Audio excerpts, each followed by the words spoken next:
सभी को प्रणाम। हम लोग पढ़ रहे हैं पुस्तक गायत्री की 5 उच्च स्तरीय साधनाएं, जिसमें हम लोग अभी तीसरी साधना पर आए हैं, जिसको परम पूज्य गुरुदेव विस्तार से बता रहे हैं कि ये है तीसरी शक्ति चालिनी मुद्रा। और इसको करने का जो तरीका है वो गुरुदेव बता रहे हैं मूल बंध से थोड़ा भिन्न है। मूल बंध में केवल संकुचन होता है, इसमें खींचना और छोड़ना दो पार्ट से। पहला पार्ट जो है वो मूल बंध है, मतलब केवल संकुचन करते हैं, रोक के रखते हैं। उसी तरह से किसको रोकना है? गुदा और योनि मार्ग दोनों को, मतलब मल और मूत्र के त्याग के जो दो रास्ते होते हैं उन दोनों को आपको संकुचन करना है। जैसे आप चलती बस में जा रहे हो और आपको बहुत तेज टॉयलेट लगे, लेकिन बस वाला रोकने को तैयार ना हो, उस केस में आप बिल्कुल नीचे के हिस्से को कॉन्ट्रैक्ट कर लेते हैं, अच्छे से संकुचन कर लेते हैं और रोक करके रखते हैं। उसका वो एक पार्ट है इस शक्ति चालिनी मुद्रा का। और दूसरा पार्ट है विसर्जन, मतलब उसको ढीला छोड़ना है। खींचना ढीला करने के उभय पक्षीय अभ्यास चल पड़े तो समझना चाहिए कि शक्ति चालिनी मुद्रा का अभ्यास हो रहा है। आइए आगे पढ़ने से पहले हम लोग एक बार परम पूज्य गुरुदेव परम वंदनीय माता जी की सूक्ष्म उपस्थिति को ध्यान में रखते हुए, उनके वरद हस्त का ध्यान करते हुए हृदय में ध्यान करेंगे। एक बार साथ साथ गायत्री मंत्र। ओम भूर्भुवः स्वः तत्सवितुर्वरेण्यं भर्गो देवस्य धीमहि धियो यो नः प्रचोदयात्। ओम गुरुर्ब्रह्मा गुरुर्विष्णु गुरुरेव महेश्वर गुरुरेव परब्रह्म तस्मै श्री गुरुवे नमः। तस्मै श्री गुरुवे नमः। सभी को पुनः प्रणाम। हम लोग आगे के स्वाध्याय को कंटिन्यू करते हैं। कमर के नीचे के भाग में अपान वायु रहता है, उसे खींचकर, जैसा अगर किसी ने नहीं पढ़ा हो तो वो पढ़ लेंगे। 5 प्रकार के प्राण होते हैं: व्यान, समान, प्राण, अपान और उदान। और जो कमर के नीचे का भाग होता है जो टॉक्सिन्स निकालता है, मतलब अगर अपान वायु, अपान प्राण की कमी हो जाए तो आपको कॉन्स्टिपेशन हो जाएगा, मतलब आपका मल निष्कासन अच्छे से नहीं होगा या मूत्र विसर्जन में दिक्कत आ सकती है। तो ये अपान वायु जो होती है वो नीचे की ओर कमर के नीचे के भाग में रहती है और टॉक्सिन्स निकालने का काम करती है। उसे खींचकर कमर से ऊपर रहने वाले प्राण वायु के साथ जोड़ा जाता है। ये पूर्वार्ध हुआ। अपान वायु नीचे है, आपने उसे खींचा और ऊपर के हिस्से में प्राण वायु रहती है तो उसके साथ जोड़ने का प्रयास किया गया। ये पूर्वार्ध हुआ, मतलब फर्स्ट स्टेप हुआ। उत्तरार्ध में ऊपर के प्राण को नीचे के अपान के साथ जोड़ा जाता है। इसे प्राण अपान के संयोग की योग शास्त्रों में बहुत महिमा गाई गई है। यही मूल बंध है। इस साधना की महिमा बताते हुए कहा गया है, अगर डॉक्टर सारस्वत हो तो वो पढ़ें, क्योंकि वो ज्यादा अच्छे से संस्कृत के भाग को पढ़ते हैं। मैं प्रयास कर सकती हूँ बस। आकुंचनेन तम प्राहुर्मूल बंधो यमच्यते अपानिश्चो ध्रुवो भूतवा वहिन्यना सह गच्छति। मूल बंध के अभ्यास से अधोगामी अपान को बलात् ऊर्ध्वगामी बनाया जाए, इससे वे प्रदीप्त होकर अग्नि के साथ साथ ही ऊपर चढ़ता है। मतलब नॉर्मल टेंडेंसी जो अपान वायु की है वो नीचे की ओर है। अब आप क्या कर रहे हैं कि अपान प्राण को ऊर्ध्वगामी बना रहे हैं, उसको विपरीत दिशा में ऊपर उठा रहे हैं, जिससे कि वह प्रदीप्त होकर अग्नि के साथ साथ ही ऊपर चढ़ता है। अभ्यासात बंधनस्यास्य मरुत् सिद्धिर्भवत् भवेत् ध्रुवम साधिये देयत्नो देयत्नो साधे देयत्नो तह मौनी तु विजितालसः, मूल बंध के अभ्यास से मरुत सिद्ध होता है, अर्थात शरीरस्थ वायु पर नियंत्रण होता है। अतः आलस्य विहीन होकर मौन रहते हुए इसका अभ्यास करना चाहिए। मरुत मतलब वायु होगा मेरे ख्याल से, तो है ना, वायु दोष। वायु जो एलिमेंट है, 5 एलिमेंट्स में एक जो है वायु, तो मूल बंध के अभ्यास से मरुत सिद्धि होती है। मरुत सिद्धि अर्थात शरीरस्थ, शरीर में जो वायु एलिमेंट है, 5 फिजिकल एलिमेंट है ना, धरती, पृथ्वी, वायु, जल, अग्नि, आकाश, तो डॉक्टर उसमें साहब, से मारुति यहाँ पे वायु का ही होगा, क्योंकि पवन देव का एक नाम मारुति नंदन इसीलिए है। जी जी जी जी जी, बिल्कुल बिल्कुल ठीक कहा आपने। अर्थात शरीरस्थ वायु पर नियंत्रण होता है, मतलब जो 5 तत्व हैं उनमें से वायु तत्व पर नियंत्रण होता है। अतः आलस्य विहीन होकर मौन रहते हुए इसका अभ्यास करना चाहिए। इसका एक इस तरह से उदाहरण आप समझ सकते हैं, गुरुदेव ने लिखा है अपनी पुस्तक वसीयत और विरासत में कि जब उनके गुरु, जब वो हिमालय गए थे, तो गुरुदेव के गुरु मतलब दादा गुरुदेव जब भी आते थे तो एक गर्मी का घेरा बन जाता था। मतलब गुरुदेव को उस समय ठंडक का एहसास नहीं होता था, एक एक गर्मी का एक चारों तरफ से घेरा बन जाता था। वो क्यों? क्योंकि दादा गुरुदेव को अग्नि तत्व की सिद्धि है। वो जहां भी जाएंगे वो एलिमेंट स्ट्रांगली फील हो सकता है। डॉक्टर साहब वो तो इस पर कुछ प्रकाश डाल सकते हैं वो?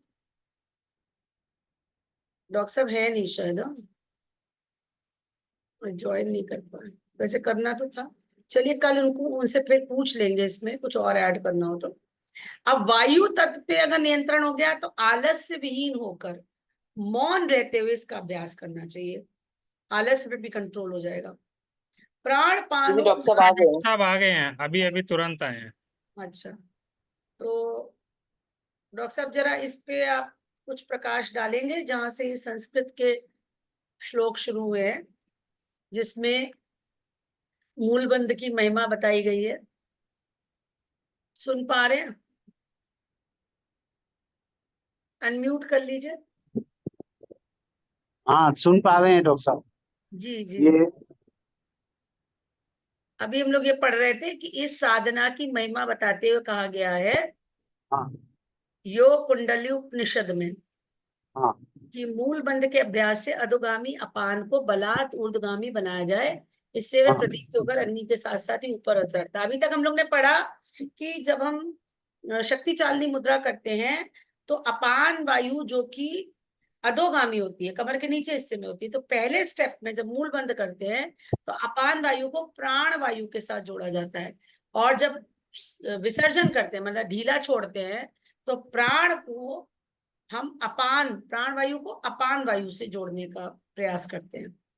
ये प्रोसेस हो रही है शक्ति चालनी ये मुद्रा। गुरुदेव ने अपने प्राणायाम वाले अभ्यास में भी बताया है कि जब हम अपान वायु, जो अपान जो है वो 5 महाप्राण होते हैं और 5 लघु प्राण होते हैं। जो 5 महाप्राण हैं वो हैं व्यान, प्राण, उदान, समान और अपान। अपान प्राण जो है वो मलों के निष्कासन में काम करते हैं।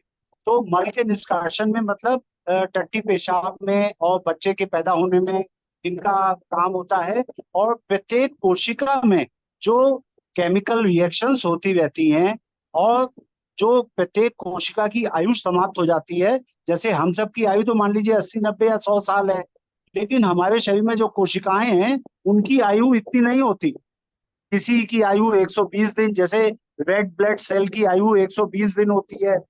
जो प्लेटलेट्स होती हैं उनकी आयु 3 से 9 दिन होती है। तो ये जो कोशिकाएं जिनकी आयु पूरी हो जाती है, वो जब विखंडन के बाद, टूट फूट के बाद उनका मलबा निकलता है, तो उस मलबे को निकालने में भी अपान अपान प्राण। एक मिनट, एक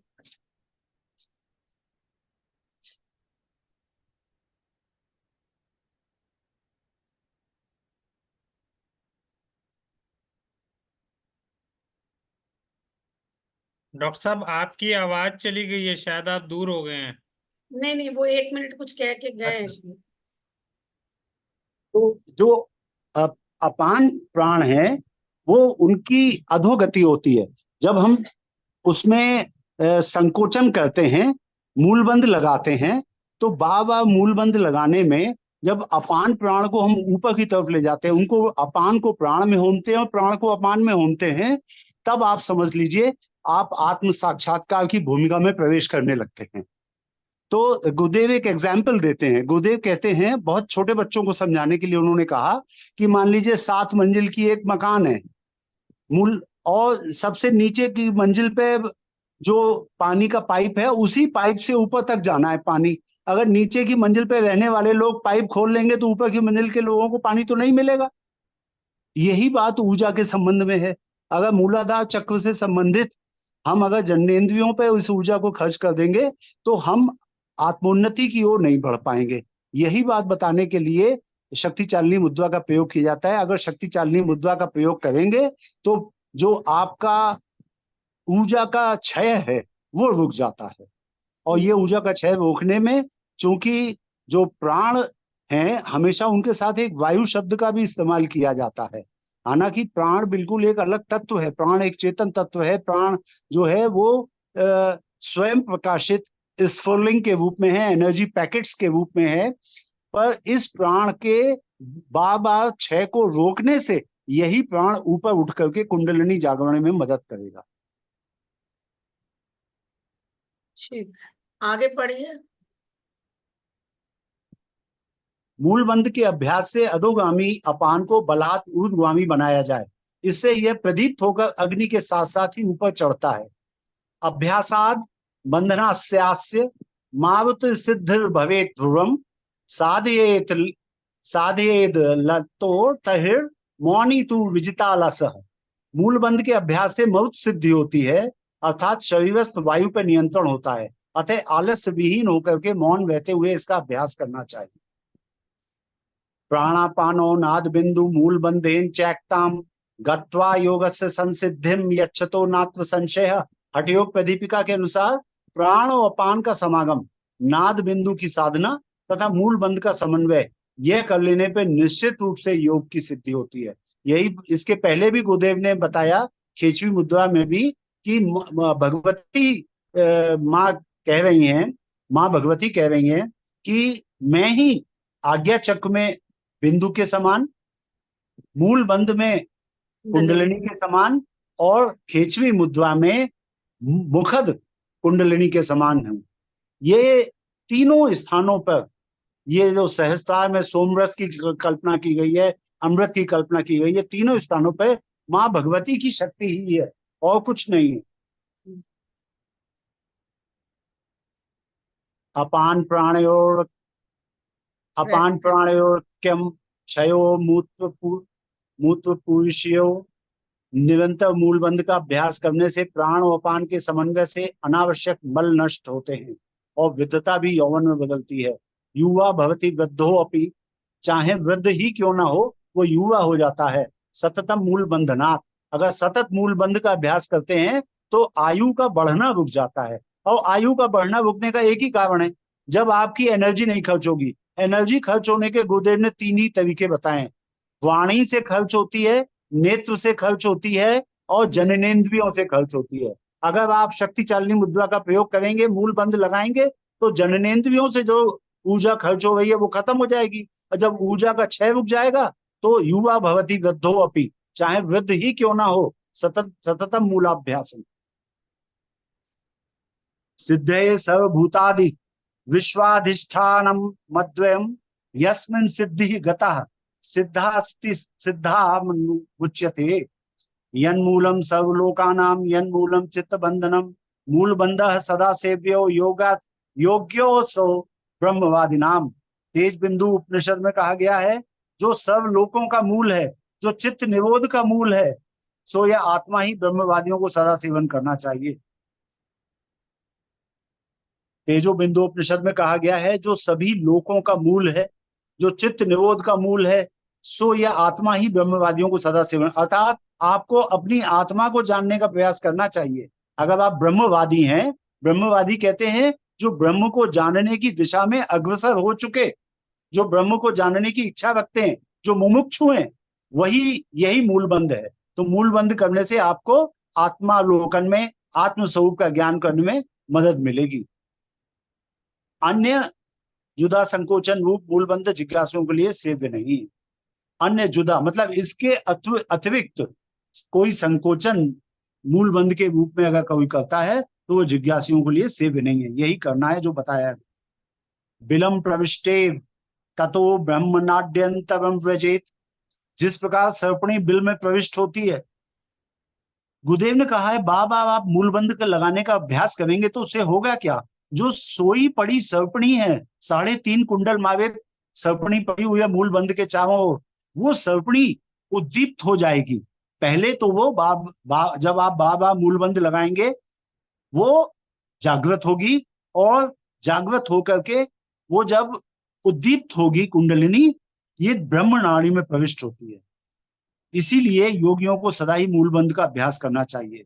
बिलम प्रविष्टेव ततो ब्रह्म नाड्यांतरम व्रजेत। जैसे सोई हुई सर्पणी बिल में घुसती है, उसी तरह से ब्रह्म नाड़ी में कुंडलिनी प्रवेश कर जाएगी अगर हम मूल बंध का अभ्यास करेंगे। तस्मा नित्यम मूल बंध कर्तव्यो योग भी सदा। फिर जिस प्रकार सर्पणी बिल में प्रविष्ट होती है, उसी प्रकार उद्दीप्त कुंडलिनी ब्रह्म नाड़ी में प्रविष्ट होती है। इसलिए योगियों को सदा ही मूल बंध का अभ्यास करना चाहिए। मूल बंध एवं शक्ति चालनी मुद्रा को विशिष्ट प्राणायाम कहा जा सकता है। सामान्य प्राणायाम में नासिका से सांस खींचकर प्राण प्रवाह को नीचे मूलाधार तक ले जाते हैं और फिर ऊपर की ओर से वापस लाकर नासिका द्वार से निकालते हैं।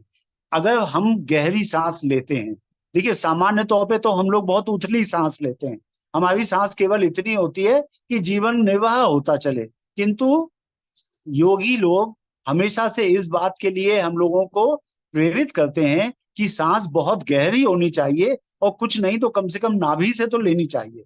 गहरी सांस लें, और इस गहरी सांस को लेने में हम क्या करते हैं, जब हम गहरी सांस लेते हैं तो ये जो प्राण तत्व है ये नासिका से ले जाकर के मूल बंध तक, अगर बहुत गहरी सांस ली है तो मूल बंध तक जाएगा, और फिर वापस मूल बंध से आकर के नासिका द्वार से निकलता है। यही प्राण संचरण की क्रिया जब अधोभाग के माध्यम से की जाती है तो मूल बंध कहलाती है। अब आप समझिए कि जो शक्ति, जैसे शुरू में सोहम साधना में बताया था कि पहले तो आप केवल बस इतना अभ्यास करिए कि सांस लेते समय सो की और सांस निकालते समय हम की आवाज आए, किंतु सोहम साधना यहीं तक नहीं है। सांस लेते समय सो की जब आप ध्वनि महसूस करें तो पहली बात, ये ध्वनि सूक्ष्म कर्णेंद्रियों के द्वारा सुनी जानी चाहिए। फिर सांस लेते समय हम ये भावना करें कि प्राण तत्व अंदर आ रहा है, और प्राण तत्व चेतन है। चेतन क्या है? परमात्मा। तो परमात्मा के सारे गुण हमारे अंदर आ रहे हैं। तो उसी तरह से धीरे धीरे आपको आगे बढ़ाया गुरुदेव ने। उसी तरह से अब ये समझा रहे हैं गुरुदेव कि ये जो मूल बंध है इसको केवल ये ना समझें कि हमने शुरुआत में जैसे आपको बताया इंट्रोडक्शन देने के फॉर्म में कि भाई आप ऐसा करिए कि आप टट्टी पेशाब के रास्ते को सिकोड़ करके ऊपर खींचिए। अब केवल गुरुदेव बतावे केवल इतना ही नहीं, अब आप ये समझिए कि प्राणायाम की क्रिया अधोभाग के माध्यम से की जा रही है तो मूल बंध कहलाती है। जब नासिका के द्वारा कर रहे हैं आप प्राणायाम की क्रिया तो वो साधारण प्राणायाम है, और जब आप इसको अधोभाग के द्वारा करेंगे तो ये मूल बंध की क्रिया है। यानी टट्टी पेशाब के रास्ते को सिकोड़ करके ऊपर तो खींचना ही है, लेकिन ये भावना करें कि अपान प्राण जो कि बाहर निकालने के लिए, मल विसर्जन के लिए रेस्पॉन्सिबल है, उस अपान प्राण को हम ऊपर की तरफ उठा रहे, उस अपान प्राण को हम ऊपर की तरफ उठा रहे हैं, और इसके द्वारा उस अपान प्राण को हम प्राण में मिला रहे हैं। अथवा उपस्थ इंद्रियों द्वारा वायु खींचने जैसा कोई क्रिया नहीं होता। अतः उस क्षेत्र के स्नायु संस्थान पर खिंचाव पैदा करके सीधे ही प्राण संचार का अभ्यास करना पड़ता है। यही बात गुरुदेव कह रहे हैं कि जब हम मूल बंद करें तो ऐसा अनुभव करें कि हम प्राण का संचार अपने शरीर में कर रहे हैं। जब हम सिकोड़ें अपने पेल्विक रीजन को तो ये भावना करें कि हम अपान प्राण को ऊपर की तरफ खींच रहे हैं। प्रारंभ में थोड़ा अस्वाभाविक लगता है, किंतु क्रमशः अभ्यास में आ जाता है। मूल बंध में सामान्य पालथी मार करके बैठना जैसे सुखासन, पैरों पर पैर चढ़ा के बैठना पद्मासन, सिद्धासन जैसे मलमूत्र छिद्रों के मध्य भाग पर एड़ी का दबाव डालना, इनमें से किसी का भी प्रयोग किया जा सकता है। मल द्वार को धीरे धीरे सिकोड़ा जाए। आसन आप कोई भी प्रयोग कर लें जो आप लगा सकते हो, जरूरी नहीं है कि सिद्धासन और पद्मासन लगाने की कोशिश करें तभी आप कर पाएंगे। अगर आप पालथी मार के भी साधारण बैठ रहे हैं तो भी आप इस पर ध्यान न दें। मुख्य क्रिया ध्यानात्मक है, मुख्य क्रिया आप प्राण को ऊपर खींचने की करें। मल द्वार को धीरे धीरे सिकोड़ा जाए और ऐसा प्रयत्न किया जाए कि उस मार्ग से वायु खींचने के लिए संकोचन क्रिया की जा रही है। मल का वेग अत्यधिक हो, मल का वेग अत्यधिक हो और तत्काल शौच का अवसर ना हो तो उसे रोकने के लिए मल मार्ग को सिकोड़ने और ऊपर खींचने जैसी चेष्टा करनी पड़ती है। ऐसा ही मूल बंध में भी किया जाता है। मल द्वार को ही नहीं, उस सारे क्षेत्र को, पेल्विक क्षेत्र को सिकोड़ लीजिए, यानी टट्टी पेशाब दोनों को रोकने की ऐसी क्रिया आप करिए कि मान लीजिए आप किसी बस में बैठे हैं, सरकारी बस है, आपके कहने से रुक नहीं रही, आपको टट्टी पेशाब लगी है लेकिन आपको करने का अवसर नहीं मिल सकता, तो आप टट्टी पेशाब के रास्ते को सिकोड़ के ऊपर की तरफ खींचेंगे। मल द्वार को ही नहीं, उस सारे क्षेत्र को सिकोड़ने का ऐसा प्रयत्न किया जाता है मानो वायु अथवा जल को उस छिद्र से खींच रहे हो। वज्रोली क्रिया में मूत्र मार्ग से पिचकारी की तरह जल खींचने और फिर निकाल देने का अभ्यास किया जाता है। जो हठयोगी होते हैं वो क्या करते हैं, वो एक्चुअली मूत्र मार्ग से एक बर्तन में पानी रख देते हैं और पिचकारी की तरह से अपने स्नायुओं को सिकोड़ करके उस पानी को अंदर खींचते हैं और फिर निकाल देने का अभ्यास करते हैं। मूल बंध में जल आदि खींचने की बात तो नहीं है, पर संकल्प बल से गुदा द्वार ही नहीं, मूत्र छिद्र से भी वायु खींचने जैसा प्रयत्न किया जाता है। आप ध्यान में जाकर के शांत बैठ करके ये संकल्प लें कि हम अपने पेशाब और टट्टी के रास्ते से वायु को अर्थात प्राण तत्व को ऊपर खींचेंगे। ये जो क्रियाएं हैं, इन क्रियाओं में आप सब अभी समझते चलें कि इसमें संकल्प बल का बहुत महत्व है।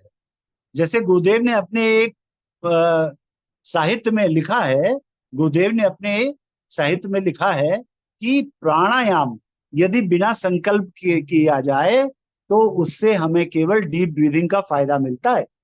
प्राणायाम अगर बिना संकल्प के आप कर रहे हैं, संकल्प क्या कि प्राण तत्व को, जो निखिल विश्व में प्राण तत्व मौजूद है, उसको मैं खींच करके अपने शरीर में धारण करूंगा। ये संकल्प करने के बाद आप प्राणायाम कर रहे हैं तो आपको फायदा मिलेगा। और गुरुदेव कहते हैं बिना संकल्प का प्राणायाम 25% फायदा देता है, संकल्प 75% फायदा देता है। वही बात गुरुदेव फिर से कह रहे हैं, मूल बंध में जल आदि खींचने की बात तो नहीं है, पर संकल्प बल से गुदा द्वार ही नहीं, मूत्र छिद्र से भी वायु खींचने जैसा प्रयत्न किया जाता है और उस सारे क्षेत्र को ऊपर खींचने का प्रयास चलता है। गुदा मार्ग से वायु खींचकर नाभि से ऊपर तक घसीट ले जाने की चेष्टा आरंभिक है। तो शुरू में क्या करना है, आपको ऐसा महसूस करना है कि गुदा के मार्ग से आप वायु को खींचकर और नाभि तक पहुंचा रहे हैं। कुछ समय तक रुकना संभव होता है तो अपान को नाभि से ऊपर हृदय तक पहुंचाने का प्रयत्न किया जाता है, या खींचने का ऊपर ले जाने का पूर्वार्ध हुआ। तो मूल बंध में पूर्वार्ध क्या है, पहला आधा हिस्सा क्या है, आप प्राण तत्व को ऊपर पहुंचा रहे हैं। अपान प्राण को आपने ऊपर पहुंचा दिया नाभि तक, और धीरे धीरे जब अभ्यास हो जाए तो भावना करें हमने प्राण तत्व को नाभि के बजाय अब हमने हृदय तक पहुंचा दिया है। ये खींचने का पूर्वार्ध हुआ।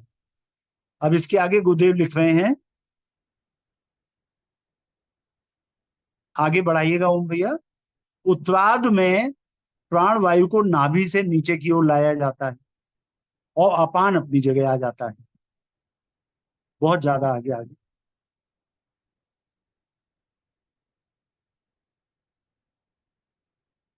हाँ, उत्तरार्ध में प्राण वायु को, देखिए मूल बंध के दो पार्ट हो गए, पूर्वार्ध और उत्तरार्ध। पूर्वार्ध में नीचे से आपने गुदा द्वार को सिकोड़ा और भावना की वायु तत्व को उसमें घुले हुए प्राण के साथ प्राण तत्व को आपने अंदर खींच लिया है, और उसको हमने नाभि तक पहुंचा दिया है। शुरुआत में अभ्यास नहीं है तो केवल नाभि तक पहुंचाने का करें, बाद में जब ज्यादा अभ्यास हो जाए तो फिर आप उसको नाभि की बजाय हृदय क्षेत्र तक पहुंचा दें। तो उत्तरार्ध में प्राण वायु को नाभि से नीचे लाया जाता है और अपान अपनी जगह आ जाता है। इसका व्यवहारिक स्वरूप यह है कि खींचने और सिकोड़ने की क्रिया को ढीला छोड़ने, नीचे उतारने, खाली करने का वैसा ही प्रयत्न किया जाता है जैसा कि प्राणायाम में रेचक के लिए सांस छोड़ी जाती है। तो जैसे प्राणायाम करते हैं हम लोग, जब सांस लेते हैं तो उसमें भी 4 स्टेप्स होते हैं, पूरक, अंतः कुंभक, रेचक और बाह्य कुंभक। 2 कुंभक होते हैं, सांस को अंदर रोकना अंतः कुंभक, सांस को बाहर निकाल के बाहर रोकना तो बाह्य कुंभक, सांस खींचना तो पूरक और सांस बाहर निकालना तो रेचक। यही बात गुरुदेव लिख रहे हैं। उत्तरार्ध में यानी मूल बंध का जो लेटर हाफ है, उत्तरार्ध में क्या करते हैं, उत्तरार्ध में हम प्राण तत्व को नीचे ले जाते हैं और अपान अपनी जगह पे वापस आ जाता है। अब इसका व्यवहारिक स्वरूप यह है कि खींचने और सिकोड़ने की क्रिया को ढीला छोड़ने, नीचे उतारने, खाली करने का वैसा ही प्रयत्न किया जाता है जैसा कि प्राणायाम में रेचक के लिए सांस छोड़ी जाती है। मोटे तौर से उसे गुदा मार्ग को, मूत्र मार्ग को ऊपर की तरफ सिकोड़ने की, पूरा संकोचन हो जाने पर कुछ देर रुके रहने की, अंततः उसे ढीला छोड़ने की गुदा मार्ग से होने वाली प्राणायाम क्रिया ही कहा जा सकता है। अब आप भावना के रूप में ऐसा कह सकते हैं कि जैसे नाक से सांस लेते हैं वैसा ही हम गुदा मार्ग से सांस ले रहे हैं, अर्थात प्राण तत्व को जो वायु में घुली हुई है उसको हम खींच रहे हैं। तो सांस खींचें तो गुदा मार्ग को सिकोड़ के ऊपर लाएं, फिर थोड़ी देर रोकें, फिर सांस बाहर निकालते हैं जैसे रेचक करते हैं, तो गुदा मार्ग को ढीला छोड़ें तो वायु बाहर निकल जाए। स्मरण रहे कि यह क्रिया वायु संचार की नहीं, प्राण संचार की है। ये बात ध्यान रहे। आपके मन में बार बार ये बात आएगी कि नाक से तो हम सांस खींचते हैं, वायु खींचते हैं, इसमें क्या हो रहा है, इसमें प्राण का संचार हो रहा है। ये संकल्प बल से होगा क्योंकि प्राण चेतन है और आपका संकल्प चेतन है। आपको पता है ना कि पर ब्रह्म परमेश्वर जो अजर अमर अनादि अनात्म तत्व है, जो त्रिगुणातीत है, जो सर्वथा काल से परे है, वो परमेश्वर जब अकेला था तो उसके मन में एक बात आई, एको हम बहुत श्यामी, मैं एक हूं बहुत हो जाऊं। तो जैसे ही उसके मन में ये इच्छा आई, स्फुरणा आई, यही शक्ति उसकी बन गई और यही गायत्री है। यही गायत्री जो शक्ति है, ये पर ब्रह्म परमेश्वर ने अपने को सत रज तम 3 गुणों में बांटा, तो माँ ने अपने को ह्रीम श्रीम क्लीम में बांटा। ये इसलिए कि अलग अलग कॉम्बिनेशन के जीव बन सके।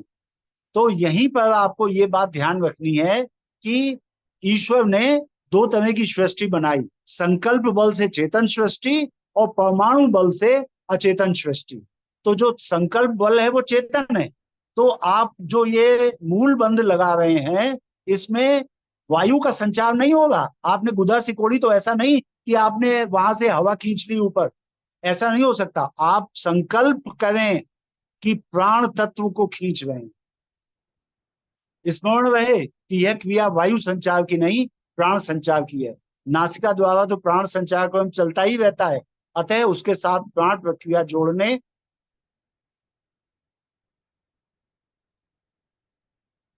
डॉक्टर साहब, संगीता माता की लैपटॉप की बैटरी जो है वो शायद जा रही थी, उन्होंने मैसेज किया था। आप अच्छा चाहें ठीक है, तो हम स्क्रीन शेयर करें, वैसे समय हो गया है।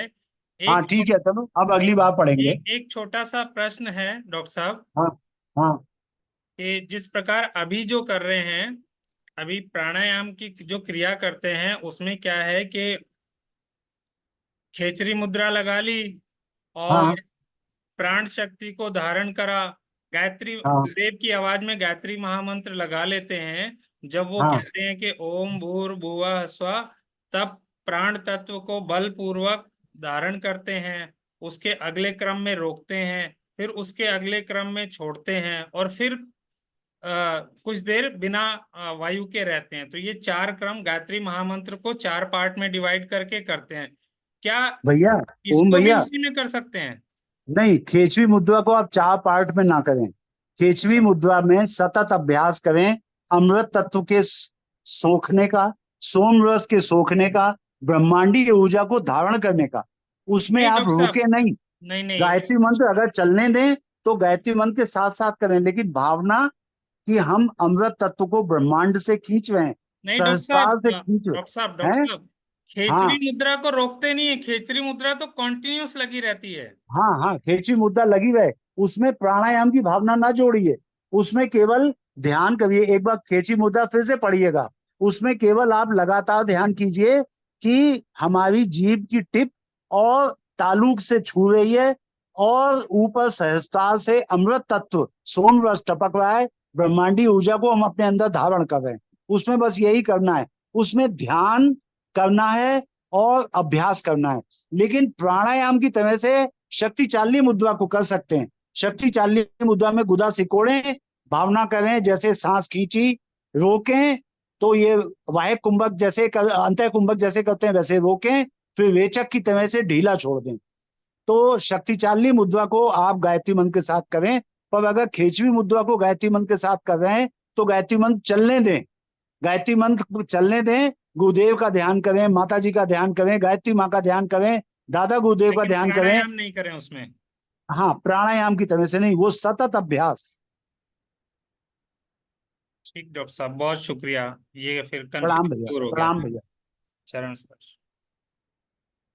सभी को और अपना ओम भैया, ओम भैया, मैंने मैंने ये पाया है, अगर 5 मिनट के लिए भी आप खेचवी मुद्रा कर लें और 5 मिनट के लिए भी सोहम कर लें, मामूली सा सोहम भी, तो 5-6 दिन के अंदर ही आपको बहुत अद्भुत अनुभव होने लगते हैं। हम तो ये सोच रहे हैं डॉक्टर साहब, जब गलत विधि से कर रहे हैं तब हमारे इतने अनुभव है, तो सही से करेंगे बिल्कुल तो क्या ही बिल्कुल, होगा। और ना जाने कितने पाप कर चुके कितने जन्मों में, तब देखो कितना हमको गुरुदेव दे रहे हैं। सिर्फ गुरुदेव की तप और शक्ति है जो हम सब इतने हंसी खुशी अपना जीवन बिता रहे हैं। परम पूज्य गुरुदेव के प्रति अनंत अनंत आभार। प्रणाम।